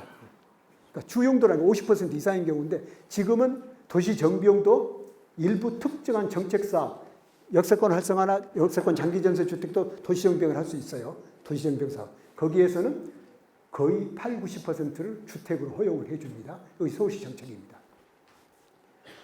간단하게 유형별 알아볼까요? 네. 주택정비형 나옵니다. 정비기반시설, 로블랑주택, 그게 딱 나오죠. 요건. 정비기반시설이 열악하고 노블랑 건축물이 밀집한해서 주거환경 개선. 요 아래 있기 전에 한 번 더 보죠. 도시정비형, 완전히 틀려요. 도시정비형은 상업지역, 공업지역 등에서 도시 기능의 회복 및 상권 활성화를 위한 도시 환경 개선. 완전히 주택정비형하고 다르죠. 정비기반시설 열악, 노블랑 밀집, 주거환경 개선. 이게 주택정비형인데 도시정비형은 상업, 공업지역에서 도시기능의 회복, 상권 활성화, 도시환경 개선. 이 차이를 아까 나 소개할 때 공동위원회, 재정비위원회 그 임기가 끝났어요. 임기 끝나서 지금은 도시정책자문단, 도시재정비자문단, 도시환경자문단 3개의 자문단에 활동을 하고 있습니다. 그 위원회에서 여러분이 정말 고생해서 만들어온 안건을 검토할 때 도시정비형을 접하는 위원들의 생각과 주택정비형을 접하는 위원들의 생각이 달라요. 대부분 학자들이 하거든요. 교수들이. 학자들이 많아요. 그분들의 원리 원칙이에요. 도시정비형이 정의가 뭔데? 그렇게 주택을 중심으로 하면 어떻게 합니까? 업무 기능을 어느 정도 도입할 겁니까? 5%, 10%가 가지고 되겠습니까? 이런 얘기가 나와요. 이 얘기는 이제 오늘 여러분들은 다양한 정비사업의 다양한 부분에서 오셨기 때문에 그 논의는 실제 이제 정비계획을 수립하는 그 소위 엔지니어링 업체 고민할 분, 설계업체 고민할 분들이죠. 그래서 주거정비형이 도시정비형이 차이 정의에 따라서 위원들의 판단을 달리한다. 그래서 내가 좀 강조해 본 겁니다. 도시정비형. 한 번 더 볼까요? 재건축. 2가지죠. 정비기반시설, 노후불량인데 정비 기반 시설은 양호하나 노후불량 건축에 대한 공동주택의 밀집. 틀리죠? 주택정비용은 정비 기반 시설이 불량하고 노후불량 건물이 밀집한 지역. 그런데 재건축은 정비 기반 시설은 양호하나 이미 계획이 한번 됐다는 얘기예요. 재건축 지역은. 이미 아파트를 건립할 때 이미 계획이 수립이 됐다는 얘기죠. 그러니까 양호하나라고 해요. 양호하니까 손 안 대도 된다? 그대로 지으면 손 댈 필요 없어요. 1:1 재건축한다고 그러죠. 나 살던 집 그대로 개량해서 다시 살래요. 그러면 임대주택 얘기도 안 나오죠. 아니요. 좀 더 밀도를 좀 사업비 충당을 위해서 밀도를 높이고자 합니다. 그리고 용도 지역을 좀 일부는 바꿔주고 또는 밀도를 층수 지금 35층으로 했더니 요즘 많이 들어와요. 70층도 많이 들어옵니다. 지금 50층, 70층. 공사비가 엄청 나갑니다. 고민해야 돼요. 공사비. 그래서 일단은 정비 기반시설을 양호하나 밀도를 높여줬거나 용도 지역이 바뀌기는 기반시설 확보하세요. 소리 나와요. 그럼에도 불구하고 다르죠. 기반시설 양호한다는 전제는 기반시설 그대로 두고 1:1 재건축할 경우는 문제가 될 거죠. 나 이대로 살겠습니다 하는 거죠. 그러나 다양한 주택을 공급하고 또 사업비 충당을 위해서 더 많은 세대수를 짓기 위해서 뭔가 인센티브를 주세요 라고 하게 되면 요구 조건이 많아집니다. 이게 오늘 배우는 정비계획 단계의 실질적인 고민이에요. 시간이 된다면 여러분 이제 실무와 관련된다면 여러분이 정비계획 수립할 때 뭘 고민해야 되는지 그걸 제가 말씀을 드리는데 거기까지 할 시간은 없는 것 같으나 사이사이 말씀드리겠습니다. 재건축사. 주거환경 아주 독특하죠. 도시 저소득 주민이 집단 거주하는 정비 기반 시설이 열악한 게 아니라 극히 열악한 것. 노후불량 건물이 밀집한 게 아니라 과도하게 밀집된.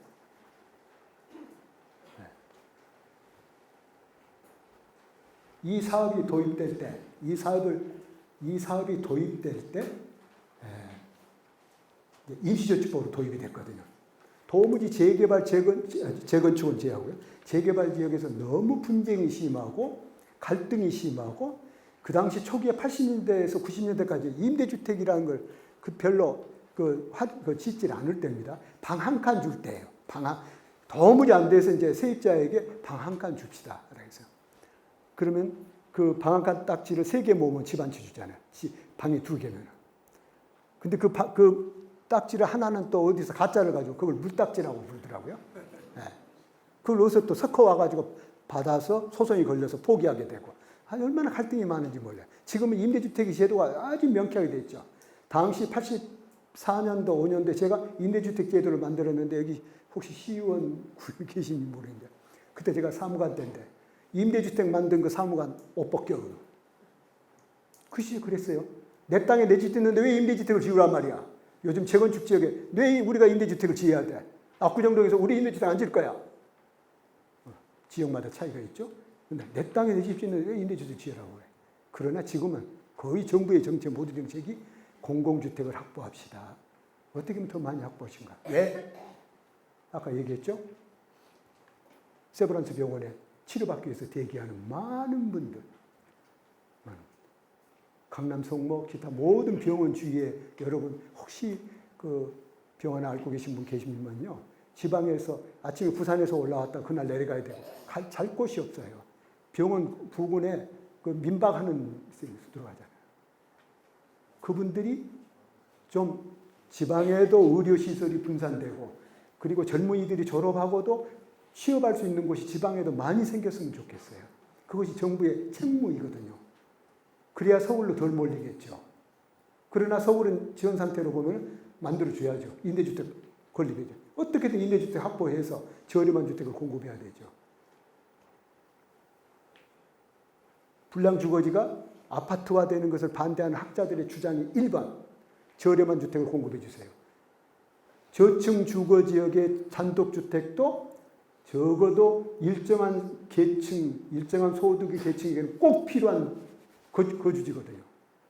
그러니까 가능하면 재정사업을 통해서 예산을 많이 확보해서 주차장도 좀 많이 만들어주고 애들 데리고 나왔을 때 놀이터도 좀 있고 단독주택 지역. 제가 77년 공무원 생활할 때 성동구청, 그다음에 지금은 광진이라고 되는 중곡동에 가면요. 구획정리가 막 끝난 지역이라서 얼마나 좋았는지 모릅니다. 저 지역에 한번 살고 싶어 그랬어요. 지금 그거 재개발을 못 해가지고 답답해 하잖아요. 거기가 또 중곡동 같은 경우는 민간 조합이 토지구역정리 사업을 민간이 했어요. 그러다 보니까 기반 시설이 좀 좁아요. 놀이터도 없고 주차장도 없고 차량은 많은데 주차장도 없고. 이것을 좀 더 재정 사업을 통해서 주차장도 확보하고 놀이터 확보한다고 한다면 모든 지역을 철거해서 아파트 짓는 것은 좀 완화되겠죠. 지금 이 네 가지 사업, 도시정비형, 주택정비형, 재건축, 주거환경 사업의 그 정의를 한번 봤습니다. 특성을 가만히 짚어볼게요. 적어도 오늘 여러분은 여기에서 2시간 동안 배울 것은 정비사업이 뭐야? 정비사업이 뭐야? 어떻게 구분이 돼? 아, 재개발, 재건축, 주거환경 합해서 정비사업이라고 하는군요. 재정비촉진 사업은 그것이 또 더 넓게 있는 경우는 재정비촉진 사업이군요. 이제 그건 알고 가셔야죠. 근데 도시정비형과 주택정비형은 어떻게 달라? 우리는 어느 동네야? 대개가 주택정비형이겠죠. 근데 마포로변에 있는 건 도시정비형이 많죠. 아까 말씀하신 대로 장기전세 짓는 데는 도시정비형을 하는 경우도 있습니다. 기준들이 다르죠. 그러면 이 사업들이 뭘까? 어떻게 구분이 돼? 어떤 특성이 있어? 이건 알고 가셔야 되고. 방법이 뭐야? 이거 알고 가셔야 되고. 누가 하는 거야? 해야 되고. 구역 지정되고 나서 지정은 어떻게 하고 해제는 어떻게 해? 이것만 알고 가시는 거예요. 오늘 2시간 동안에. 더 아셔도 잊어먹으실 것 같아서요. 주택정비형. 아까 말씀드린 기존 건물을 전면 철거해서 공동주택 건설하는 주거 방식, 전형적인 주거 방식.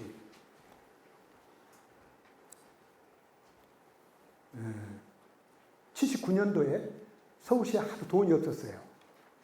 그래서 돈을 빌려다 사업을 할 때입니다. 그 사업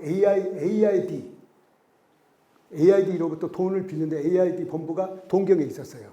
그 동경에 있는 간부가 서울시에 와서 돈을 빌려주려고 눈을 확인하겠다는 거예요. 어디에 쓸 건지. 그때 제가 담당자였어요. 돈 좀 빌려주세요. 돈 좀 빌려주세요. 여기다 쓸 거예요. 안내한 곳이 옥수동입니다. 안내한 곳 옥수동이었어요. 옥수동을 그 비탈길을 올라가면서 했어요. 그분이 딱 요구하고서 서명하라 보니까 10% 이상 철거하지 말 것, 도로 뚫지 말 것, 요거였어요. 10% 이상 철거하지 말 것, 도로 개설하지 말 것, 포장 좀 해주고 지붕 개량하고 담벼락 개량하고 하는 것만 쓰세요라고 차관을 빌려주는데 그렇게 빌려줘요. 제가 왜 이 얘기 드리냐면요. 기존 건물의 전면 철거형 공동주택 건설 방식, 주택정비. 이미 유럽 쪽은 그 시기에 전면 철거라는 제도가 퇴색할 때예요. 도무지 거기에 사는 분들의 생존의 문제가 걸린 전면 철거한다는 걸 꿈도 안 꿀 때예요. 우리는 지금도 하고 있잖아요. 꿈도 안 꿀 때. 지금 정비사업 딱 지정하면은 우리 위원장님 쪽은 그건 없겠지만 가로변에 도로변에 나는 못해.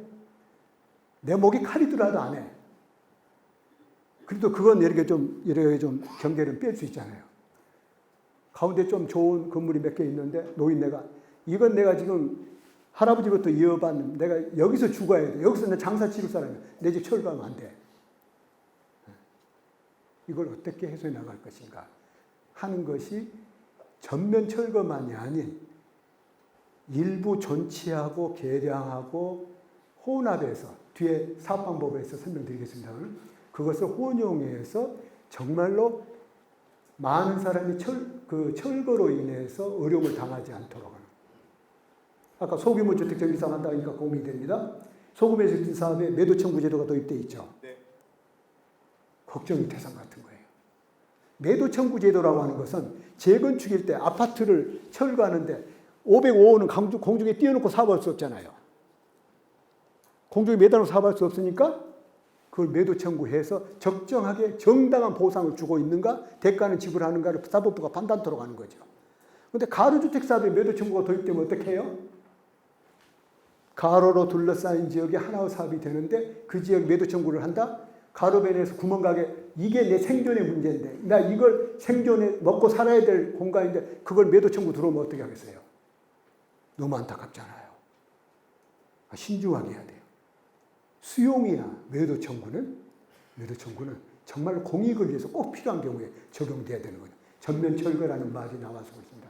기본적으로 전면 철거 방식으로 해왔는데 이제는 혼용해서 일부는 존치, 일부는 개량, 일부는 철거 하면서 계획을 잘 수립하면은 그분들과 합의할 수 있는데, 가장 안타까운 것은 아파트를 세우고 나니까 존치한 지역이 너무 허술해져 버렸어요. 출입구도 그렇고 너무 안타까운 거예요. 그제야 저희 들어갈 수 없습니까? 그런 거예요. 그러니까 거기서 계획가가 잘 보고 시뮬레이션을 해봐야 되는 거예요. 그럼 설득해 나가는 거죠. 정당한 보상을 줘서 정당한 관리 처분이 될 수 있도록. 네. 요게 또 특색이에요. 정비 예정구역 지정 제도가 없어요. 정비 예정구역 이게 뭐지? 정비 구역이 있고 정비 예정구역이 있어요. 앞으로 정비하겠습니다 하는 예정구역이 있고 정비구역. 정비구역은 이미 절차를 밟아서 구역 지정된 곳을 정비구역이라고 하고, 예정구역은 앞으로 재개발하겠습니다, 재건축하겠습니다 하는 구역이에요. 그런데 주택정비역을 없애버렸어요. 왜 없앴을까요? 없앨 것인가 안 없앨 것인가 고민 많았는데 없었어요. 그래도 없애도 마찬가지예요. 없애는 이유가 옛날에는 예정구역이 다 있었어요. 기본계획을 보면은 북아현동 어디, 아현동은 어디, 여긴 재개발하는 지역이 있냐면은요, 내가 시작했던 70년대, 80년대만 하더라도 덜 했는데 90년대, 2000년대 오니까 주민들이 더 박사예요. 다 알아요. 계산기를 딱 두들겨 보고 지금 이 건물 하나 팔면은 1억 받을 거면 재개발 사업이 하게 되면 계산해 보니까 한 3억 가격, 3억에 매매하는 거예요. 토지가나 모든 가격이 다 올라버리는 거예요. 예정구역이라는 이유 하나로. 그래서 없애버렸어요. 그래서 지금은 정확하게 이 지역이 재개발이 될 건지 안 할 건지, 주택정비형은, 도시정비형은 아니에요. 주택정비형은 예정구역 제도가 없고 도시정비형 예정구역 제도가 있어요. 주택정비형은 어느 범위까지 재개발이 될 건지 예측하기 어려워요. 근데 대륙 중심은 알아요. 제일 어려운 데가 어느 지역으로 경계를 할지 이게 좀 걱정이 되죠. 그러니까 우리 선거에서 쓰는 용어 게리먼더링이라고 하죠. 그러니까 나한테 투표해 줄 사람대로 선거 구역을 하는 거죠. 마찬가지로 동의를 받을 수 있는 대로 구역을 하다 보니까 이렇게 삐뚤삐뚤 이렇게 구역 지정된 게, 이것은 위원회가 용인을 안 하죠. 안 됩니다. 빼거나 보태세요. 뭐 이렇게 얘기가 납니다. 예정구역 제도가 없다 보니까 그런 이제 얘기도 나옵니다. 주거정비지수 제도 폐지했다. 옛날에는 정비구역을 지정할 때 큰 허들이 있었어요. 주거정비지수 저걸 점수제 70점 이상 저걸 넘어가야 정비구역 지정이 돼요. 그러니까 오 시장님이 오셔가지고 그때 언제 인터뷰하는 거 보니까 전임 시장님 계실 때 꽤 긴 기간 전임 시장 계셨는데 정비구역이 하나도 지정이 안 됐다. 네, 하나도 지정 안 했어요. 몇 년 동안, 수년 동안. 새로운 정비구역이 하나도 없었어요. 저 허들 때문에. 지수의 점수를 따지다 보면 구역 지정이 어려워요. 지금 없앴어요. 더더욱이나 아까 말씀드린 것처럼 현 정부는 어떻게 하든 주민이 노후화되는 지역에서 어렵게 살 경우 재개발 사업을 쉽게 할 수 있도록 하세요. 그러나 문제가 뭐라고요? 사업비. 이건 체크해 봐야 되겠다는 거죠. 그래서 시가 좀 더 이걸 없애는 대신에 절차적으로도 좀 쉽게 할 수 있도록 신속통합기획이라고 이제 현 시정에서 지금 쓰고 있습니다만, 이것은 목표는 딱이에요. 신속통합기획 대상, 요즘 신속통합기획을 한 달에 한 번씩 뽑아냅니다. 지금 신청해서. 지난달에도 제가 참석해서 6개 구역인가 선정했어요. 신속통합기획 대상을. 그래서 신속통합기획으로 선정하는 것은 가능하면은 주민들이 요구하는 것은 사업성이에요. 그리고 행정청이 요구하는 것은 공익성이거든요. 이것을 어떻게 균형을 잡아줄까 하는 거거든요. 그렇기 때문에 신속통합기획을 계획하는 사람들 고민은 항상 주민들에게 얼마나 이익이 할 것인가, 무엇을 해소하고 무엇을 해주면 주민들이 이익이 할 것인가를 생각해요. 반면에 위원들에게 위원들이 뭘 발목을 잡을까? 이건 공익성이 있어요라고 할까? 공익성을 찾아낼 것인가? 기반시설을 어떻게 확보하실 것인가? 높이에 경관에 문제가 없도록 할 것인가? 공익성을 하면서 주민들의 사업성을 어떻게 높일 것인가? 이게 신속통합계획의 가장 핵심적인 내용이 되고 있습니다. 그 다음에 아까 말씀드린 대로 전면 철거라기보다도 앞으로는 2026 기본계획에서 지금 2030 기본계획 지금 나옵니다만 양호한 지역엔 존치하고 소규모 정비를 시도합시다 하는 내용이 되겠습니다. 도시정비형은 요건 애정구역이 있어요. 애정구역이 있어서 도시정비형 할 지역은 중앙업무지구, CBD 내 종로 중구, 마포로, 청량리, 이런 영등포, 이런 도시정비지역 여기에서 재개발 정비 사업을 할 수 있습니다. 재개발 사업을 할 수 있습니다라고 정해 놓은 겁니다. 특내. 거기에 정해져 있지 않은데도 하는 거는 아까도 말씀드린 장기전세주택, 역세권 활성화 사업은 구역이 선정이 되면은 도시정비형을 해도 좋습니다. 특례가 있습니다. 재건축 사업, 이건 공동주택을 대상으로 한다고 하는 내용. 이건 뭐 아까 충분히 설명드렸고요. 그 다음에 재개발 정비 사업 하는 방법이 4가지가 뒤에 나오죠. 표 여러분 교재도 있습니다만 자율 정비 방법, 그 다음에 환지 방법, 수용 방법, 관리처분 방법 하는데 재건축 사업은 관리처분 방법만 써요. 관리처분 방법만 써요. 그 환지 방법, 수용 방법, 자율적인 방법은 조금 이따 시간을 최대한 아껴서 설명을 드리고자 합니다. 또 재개발 사업은 주택 정비형이든 도시 정비형이든 재개발 사업은 1평방미터만 가지고 있어도 조합원이에요. 조합원입니다. 조합원이라고 하는 얘기는 총회에서 의결권을 행사합니다. 분양을 받을 수 있느냐는 별개입니다. 조합원으로서의 행사는 다 하는 거예요. 조합원으로서. 의결권을 행사하고. 다만 그분들은 기준에 미달해서 청산 대상이 되는 거지만은, 근데 재건축은 건물과 그 건물의 지상 토지가 있어야 되고 플러스 동의해야 조합원입니다. 그렇지 않으면 조합원이 아니죠. 그러면 당연히 매도 청구 대상이 되고 별도로 청산 대상이 되는 거죠. 재건축과의 재개발의 큰 차이죠. 건물과 그 바닥에 토지를 가지고 있어야 되고 동의를 해야 조합원으로서 의결권 행사할 수가 있다. 그 차이입니다. 주간갱선 사업은 이것은 여러분이 가장 지금 몸에 익은 것은 재개발이나 재건축이 있기 때문에 주간갱선 사업은 서울시 같은 경우는 저층 주거지역이 상당 부분 있기 때문에 이 저층 주거지역에서도 전면 철거에 의한 공동주택 짓는 것보다는 그 지역의 주간개개선을 통해서 적어도 주거 환경의 질을 높이는 방법은 하나 좋은 수단이거든요. 그래서 이 사업도 필히 항상 머릿속에 행정청이 고민할 사항입니다. 어느 지역을 과연 공동주택 짓도록 할 것인가. 지금도 너무 안타까운 것은 거기가 구획정리지역은 저층 지역이죠. 보통 2종 7층 또는 2종 지역인데 이게 모두가 지금 한꺼번에 될 때는 좋은데 어느 한 일정한 지역만 동의를 받아서 오게 되면 뭐가 되면 나홀로 아파트가 된단 말이에요.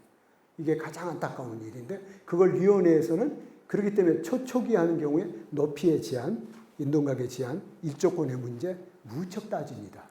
그건 고민을 하셔야 된다는 겁니다. 그리고 주관사업은 간단히 설명 넘어갑니다. 방법, 우리나라의 방법, 우리나라의 정비사업 방법이에요. 자율정비, 수용 방법, 환지 방법, 관리처분 방법. 간단히 설명합니다. 자율주택 정비 방법, 이것은 대개 공공이 시행자예요. 행정청이, 구청이나 시가 시행자이면서 대개 그 구역 안에 있는 그 기반 시설은 행정청에서 하고 건물의 계량은 각각의 토지주가 해요. 그러니까 대개 어떤 방법을 쓰느냐면 환지 방법을 씁니다. 대개 환지 방법. 자율주택 정비는. 그래서 환지를 주거나 아니면 환지 없이 있는 필지를 그대로 정리만 하도록 하는. 그러니까 재생사업이나 기타의 주거경 사업의 핵심적인 내용이 있죠. 환지 방법. 이것은 서울시가 우리나라 도시개법 62년도에 만들어졌어요. 해방은 84 85년도에 해방됐죠? 그때까지 우리 도시개법이 없었어요. 62년도에 도시개법이 만들어졌습니다. 도시개법이 만들어지기 전에 뭐가 있었느냐? 조선 시가지 계획령이 있어요. 일본인들이 만든 조선 시가지 계획령. 그 시가지 계획령 헌법 부칙에다가 쓸 수 있도록 만들어놔서 그 박정희 대통령이 혁명으로 그 나를 이끌 때 그때 도시개법을 만들었어요. 예. 그때부터 그 법을 만들기 이전부터 토지구획 정리 사업은 일제시대부터 가장 활용이 많이 되는 거예요. 토지구획 정리 사업이 누구 손에 있느냐에 따라서 큰 차이가 납니다. 그러니까 일제 강점기 때 일제가 토지구획 정리 사업을 적극적으로 했던 이유는 아주 교묘하게 우리나라 땅을 뺏어가는 방법이 가장 쉬웠어요. 낮은 삼봉지구에서 토지구획 정리 사업을 하는데 그 지역에 소위 만주 사변이 있는 물자를 실어와야 되는데 거기에 대단히 토지가 필요한데 토지구획 정리 사업을 하면서 토지주에게 한지를 하고 나머지는 전부 채비지로 다 가져간 거예요. 그다음 총독부가. 토지구획 정리 사업. 토지구획 정리 사업이 환지 방법의 전형적인 내용이죠. 환지 방법은 어떤 내용이냐면 여기가 이 강당이 우리가 사업지구입니다. 여기를 토지구획 정리 사업을 해야 되겠다 그러면 어떻게 하느냐면 여러분 다 앉아 계세요 그럽니다. 앉아 계세요. 자, 지금부터 사업합니다. 자, 앉아 계세요. 사업합니다. 그 얘기는 여러분이 지금 가지고 있는 권리가 사업 시작에서부터 마지막 준공할 때까지 그대로 있는 거예요. 근데 그분 중에 어느 분이 손을 듭니다. 저 여기서 떠나고 싶어요. 이것이 법에 나온 동의에 의한 한지 부지정이라는 거예요. 아, 나가시겠습니까? 그럼 나가세요. 그럼 그분 청산 대상이 됩니다. 동의에 의해서 청산 대상이 돼요. 자, 더 나가실 분 없죠? 여기 있는 분들에게 토지를 줍니다. 어떻게 줄 것인가? 내가 서울시의 마지막 한지 개장까지 했어요. 어떻게 줄 것인가? 90평방미터로 줄 것인가? 85평방미터로 줄 것인가? 소규모 팔지를 어떻게 할 것인가? 해서 필지별로 여러분의 어떤 분은 토지를 한 5평방미터 가지고 있는 분은 청산 대상으로 기준이 다 있었어요. 하고 일정 토지 있는 경우 100평미터 가지면은 좀 크게 연립 형식으로 주거나 아니면 두세 개의 필지로 나눠서 환지를. 그러니까 여러 앉아 계시는 분들에게 모두가 토지를 부여한답니다. 환지 방법은. 그런 다음에 간보유를 적용하는 거죠. 간보유는 이 사업에 들어가는 기반 시설의 비용을 간보유를 해서 여러분에게 100평을 가지고 있는 분이 보통 영동구획 정리는 간보율이 한 40~50% 됐어요. 그러니까 100평 가진 분이 토지 환지를 몇 평 받느냐면 50평 받아요. 40평. 나머지는 내놓는 거예요. 그 대신 토지 가격은 3배, 4배가 올라갔어요. 그러니까 세이브 되는 거죠. 그런 방법으로 해서 채비지를 확보해서 사업비를 충당하는 거죠. 수용 방식. 다 나가세요. 그럽니다. 다 나가세요. 다 나가시고 해서 문을 열어놓고 혹시 이 안에 다시 분양받고 싶은 계세요? 라고 문을 열어놓고 얘기합니다. 저 분양받고 싶어요. 그게 분양 신청 제도입니다. 분양 신청. 그러면 그분들에 대해서는 부담을 어느 정도, 어느 자격이 있었는지를 봐서 적정한 토지에다가 토지를 주거나 아니면은 입체환지를 통해서 공동주택을 지어서 주거나 하는 방법이 수용 방식. 수용 방식은 나가서야 하기 때문에 초기에 모두 소멸됩니다. 권리가 모두 전부 하는 거죠. 그러니까 시행자 입장에서는 사업비가 무척 많이 들어요. 사업비가 처음 많이 들죠. 그래서 내보냅니다. 마지막 관리처분 제도는 이건 재개발에만 있는 내용이죠. 재건축에. 82년도에 이 조합 방식을 만들려고 보는데 그때 우리가 재개발 법이 없었고요. 재개발법은 없었고, 재개발법이 76년도에 있었으니까 그때 막 나왔을 텐데 관리처분이라는 것이 정의가 전혀 없어요. 그래서 이게 일본 제도, 일본의 일종 재개발과 이종 재개발에 들어온 내용이라서 관리처분을 어떻게 해야 되는지를 몰라서 그때 전부 일본에서 나온 그 방법, 그 다음에 제도를 전부 만들어서 지금 그 서식이라든가 어떻게 할 것인가. 그래서 이 관리처분 방법은 수용 방식처럼 수용하는 게 아닙니다. 환지 방법처럼 초기의 권리가 마지막까지 그대로 살아있는 거예요. 그런데 분양 신청이라는 제도를 줘요. 그것은 마치 수용 방식이 있는 것처럼 분양 신청을 받아서 그 분양 신청 받은 내용대로 설계를 해서 아파트를 어느 정도 지을 건지 어떻게 배분할 건지를 하는 겁니다. 하다 보면은 관리처분 제도는 여러분의 권리가 소멸되기도 하고, 어떤 사람이 소멸될까요? 분양 신청 안 한 자, 아니면 기준에 미달한 토지 소유자, 또는 예를 들어서 좀 투기, 죄송한 얘기지만은 막 지분을 쪼개서 기간 이후에 쪼개가지고 분양을 못 받는 사람, 이건 다 청산 대상이죠. 소멸입니다. 그 다음에 전환, 여러분이 분양 자격이 있는 분들을 그 가격에 맞추어서 새로운 주택으로 공급하는 게 전환입니다. 전환. 신설, 그리고 아파트를 조합원에게 주고 남은 주택을 주택 공급에 관한 규칙에 의해서 분양해 주는 거. 권리가 신설되는 겁니다. 그리고 기타의 모든 권리가 그대로 따라가는 거죠. 이게 관리처분 제도. 우리나라는 이 네 가지 제도에 의해서 하되, 아까도 말씀드렸듯이 지금 여기 조합장님들 많이 와 계시니까 이 사업을 할 때 공덕동에서 마포죠. 공덕동에서 혼용하는 방식을 썼어요. 관리처분 방식과 함께 인접해 있는 상업 근생시설 지역의 주민들이 반대하는 지역에 그 토지를 잘 정형화시켜가지고 그것은 환지 방법으로 정리해 준 게 있습니다. 그래서 혼용할 수는 있어요. 그러니까 주된 방법이 관리처분 방법임에도 불구하고 환지 방법과 수용 방식을 혼용해서 쓸 수 있다. 이것을 좀 기억해 두시면 되겠습니다. 누가 하느냐 하는 거죠. 누가 하느냐. 딱 두 가지예요. 주거공사에서 하면 공공이 하는 거죠. 출발부터 그렇게 됐어요. 그 다음에 재개발, 재건축은 원칙이 주민이에요. 토지 등의 소유자. 토지 등의 소유자가 조합을 설립해서 한다. 이게 원칙이에요. 공익사업이에요. 수용권을 주는 사업임에도 민간에게 우선권을 준 게 유일하죠. 도로, 공항, 철도, 기반시설은 공공이 한다. 이렇게 딱 아예 돼 있어요. 그러나 정비사업은 토지 등의 소유자가 한다. 토지 소유자가 조합을 설립해서 한다. 다만 동의를 받아서 공공과 함께 할 수 있다.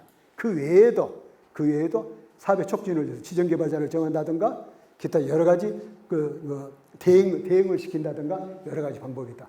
사업은 누가 하느냐? 재개발, 재건축은 토지 등의 소유자가 조합을 설립해서 한다. 그러거나 공공에 하거나 아니면 신탁사를 선정해서 신탁사에게 시행을 맡기거나. 그건 예외적 시행자예요. 다 예외적 시행자입니다. 예, 정비사업 개론의 이게 마지막입니다. 지금 정비사업 개론에 거의 2시간을 할애한 이유는 뒤 내용은 좀 실무적인 내용이라서 이것은 여러분이 교재로 보시고 여기에 개론에서 중점적으로 시간을 할애했습니다. 이게 재개발 사업의 모든 과정입니다. 오늘 뭘 배우고 있느냐? 이걸 배우고 있었어요. 이걸 배운 겁니다. 이것은 구청장이 위반하고 시장이 결정하는 내용입니다.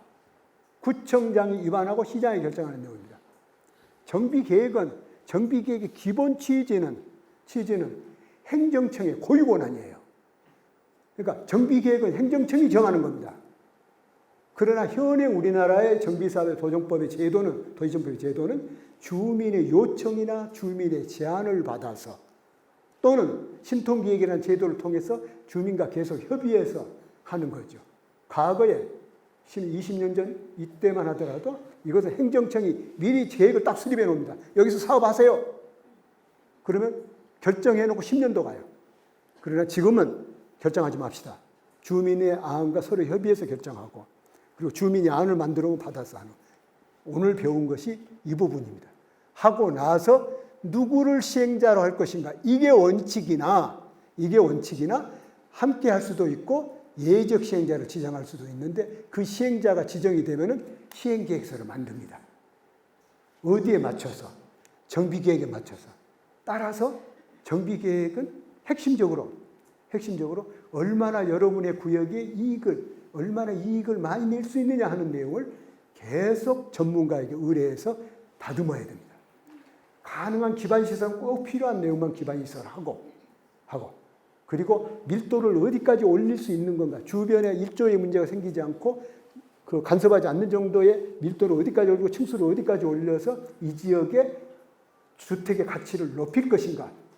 여기에 타켓을 두고 정비계획을 쓰고 핵심적인 내용. 이 사업에 오늘 배운 이 내용이 사업의 출발임과 동시에 사업 성패의 출발이기도 하죠. 어느 정도의 이익을 하느냐. 이때 추정분담까지 다 산정하기 때문에 이때가 가장 중요한 내용입니다. 그 내용을 그대로 받아서 구체적인 시행 계획을 수립합니다. 시행자가. 그러면은 그 시행자는 표가 하나, 둘, 세 개가 있는 이유는 대부분이 관리처분이죠. 환지 방법으로 하게 되면 관리처분이 아니고 환지계획인가, 수용 방식으로 하게 되면 관리처분도 아니고 환지계획도 아니고 보상계획 공고로 바로 들어갑니다. 수용 방식은. 그 이 표는 대개가 사업시행인가를 해서 받아서 관리처분을 인가를 받는다. 관리처분 인가를 받으면은 바로 사업 철거에 들어간다. 관리처분 핵심은 어떻게 하면은 여기에 우리가 한 조합원입니다. 지금 이 조합원들이 균형적으로 배분받을 수 있느냐 핵심이에요. 사업 계획이 얼마나 우리에게 부담을 줄여줄 수 있는 사업 계획을 잘 짜느냐는 중요하죠. 관리처분 계획은 어떻게 균형적으로 배분하느냐 핵심이야. 사법부도 판사가 재개발 몰라요. 모름에도 불구하고 판결을 내려요. 어디에 판결을 내리냐? 균형적인 배분이냐? 이 판결을 내립니다. 그것은 그러니까 관리처분에서 평가하는 것과 관리처분을 하기 위한 평가와 보상하기 위해서는 평가는 다릅니다.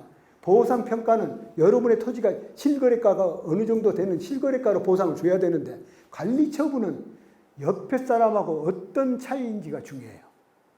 똑같은 컨디션을 가지면 조건이 같아야 돼요.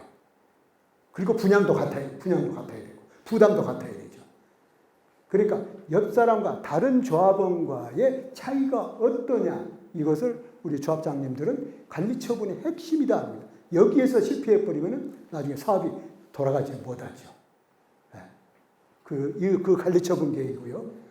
그러고 나서 사업이 시행이 되면 준공인가 그리고 조합 절차 공사가 두 가지 공사를 완료해야 되고 그것만 끝난 게 아니라 준공인가를 받아야 돼요. 이때 권리 변환이 돼요. 이종고시가 그때 오는 거죠. 그래서 정비사업은 공사만 끝나서 되는 게 아니고 종전의 권리를 새로운 권리로 이전하는 건데 그 이전하는 것은 관리처분이라는 용어 그대로 돼요. 관리처분을 확정하는 게 이전고시예요. 관리처분을 확정해야 됩니다. 그래서 관리처분은 계속 바뀔 수 있어요. 그래서 나중에 관리처분을 확정해서 한다. 이 내용입니다. 이것이 현재 책임을 그러고 나서 이제 청산금이 나오게 되면 청산금 그리고 나서 최근에 가장 지금 제도 개선이 나온 게 조합을 어떻게 해야 빨리 해산시킬 것인가. 해산을 안 해요. 이해도 돼요. 소송이 걸려있고 그러기 때문에 해산을 못 해요.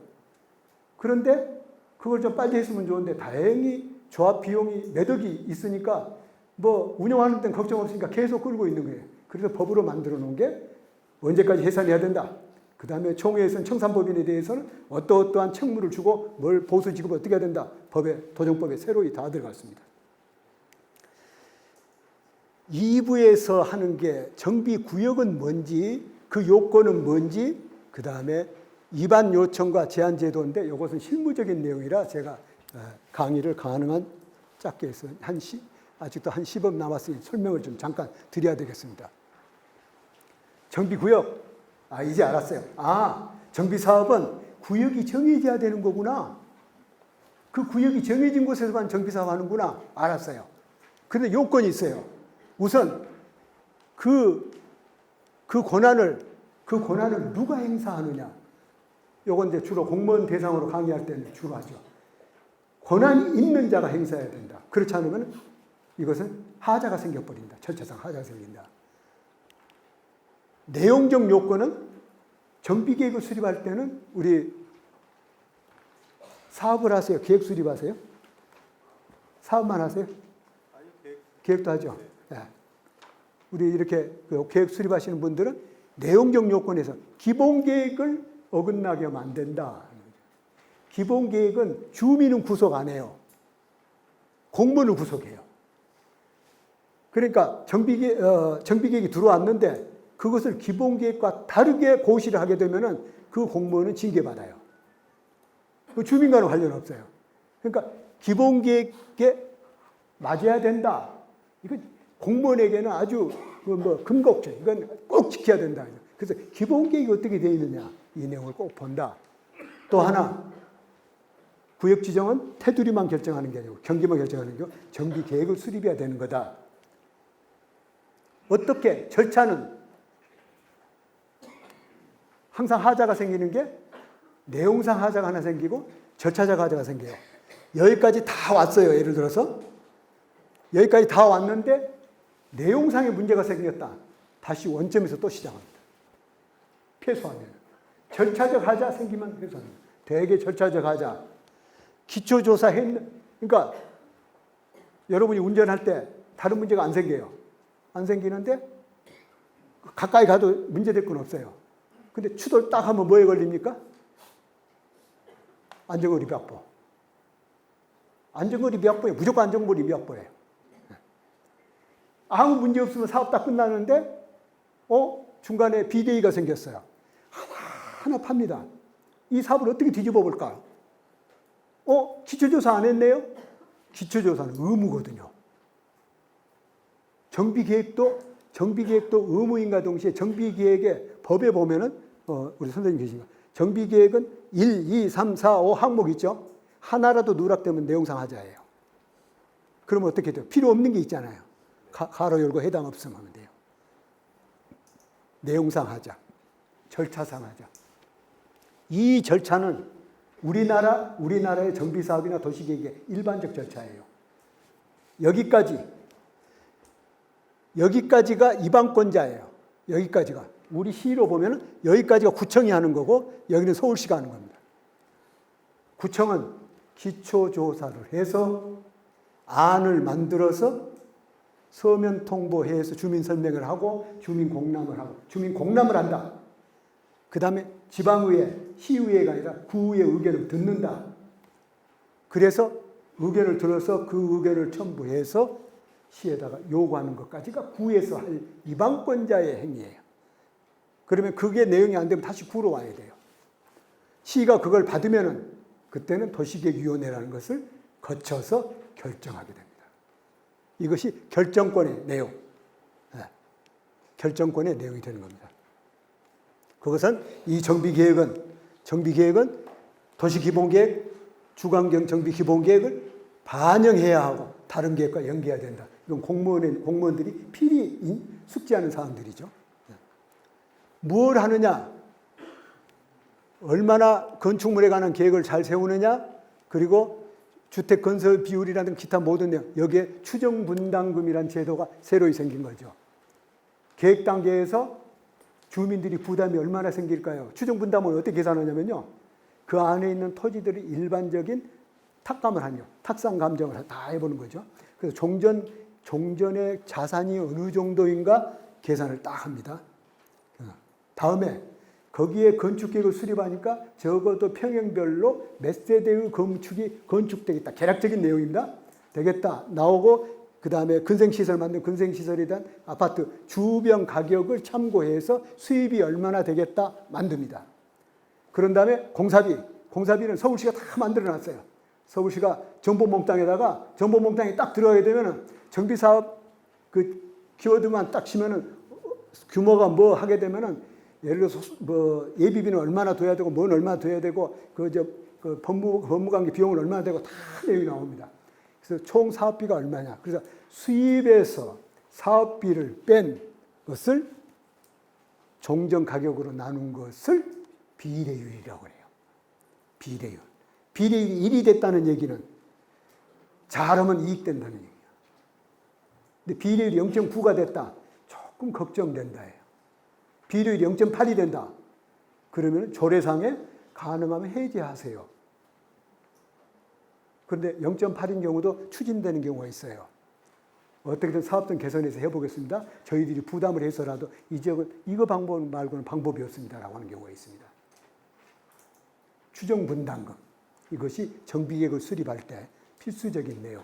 그래서 주민들에게 각자의 여건에 따라서 어떤 부담이 생기는지 그분들이 현재 우리 마을에 사는 분들의 부담의 능력은 어느 정도 되는데 부담금이 어느 정도 나오는지 비례율이 0.9 이상은 되어야 0.9 이상은 되어야 어느 정도 사업 추진하는데 어려움은 없지 않을까 이런 생각.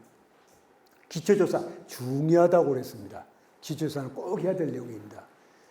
그리고 아까 말씀드린 대로 유형별로 주택정비형 또는 도시정비형. 주택정비형은 이러이러한 곳을 대상으로 입안하세요. 딱 정해놨어요. 이건 공무원들이 주로 관여를 해야 되기 때문에 여러분들 참고로 알고 있으면 됩니다. 그 다음에 도시정비형은 이런 요건인데 요건 정비예정구역 제도가 있다고 그랬어요. 요거예요. 이 종로중구 쪽에 있는 CBD, 그 다음에 영등포, 용산, 청량리, 마포, 연신내, 신촌, 봉천 이렇게 기본계획에 딱 범위를 설정해놨어요. 여기에서 하세요. 예외가 있다고 그랬죠. 역세권 활성화나 역세권 장기전세주택은 도시정비형으로 해도 됩니다. 이런 예외 규정이 있다고 그랬어요. 재건축, 요즘은 재건축 상당히 완화됐죠. 안전진단도 상당히 유해해 줄 수 있는 기회도 나옵니다. 주관계획 사업은 극히 불량한 이런 거 나옵니다만 개발 제한 구역에 대해서도 했어요. 요즘 별로 활발하게 하지는 않습니다. 입안 제한 두 가지가 요청 제도가 금년 1월부터 시행해요. 이게 정비 구역을 주민이 요구할 수 있어요. 지정해 주세요. 요거하고는 달라요.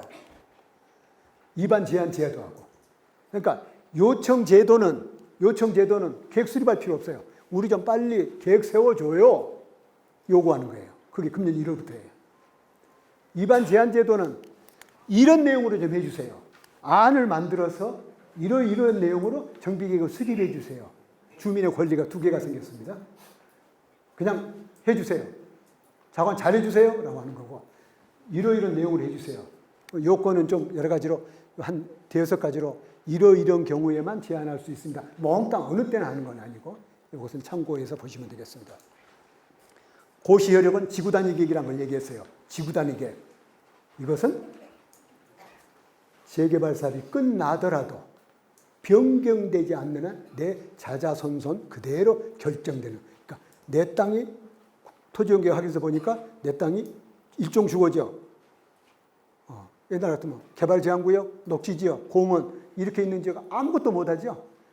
토지용계 확인서 뗐더니 개발제한구역, 녹지지역, 공원 이거 아무것도 그냥 편히 돗자리 깔고 노세요 하는 건데 그러면 토지는 어떻게 이용이 되겠구나 하는 거 아는 거죠. 좌우간 구역지정은 정비사업이 끝난 다음에도 지단이 그대로 결정이 된다. 그걸로 정비계획이 된다. 그러면은 그 정비계획이 된 내용대로 변경되지 않는 한 꾸준히 이어간다. 해제제도가 있습니다. 요게 아까 말씀드린 대로 연역에서 설명드린 것처럼 도무지 안 되니 시세조사 해가지고 재개발을 거의 반 해제했다고 그랬죠. 이때 나온 제도예요. 이때 2012년도 해오리바람이 정비사업의 해오리바람이 불 때입니다. 몽땅 실태조사에 의해서 반 가까이를 해제를 했죠. 그래서 직권 해제할 수도 있고 여기에 보면은 여기에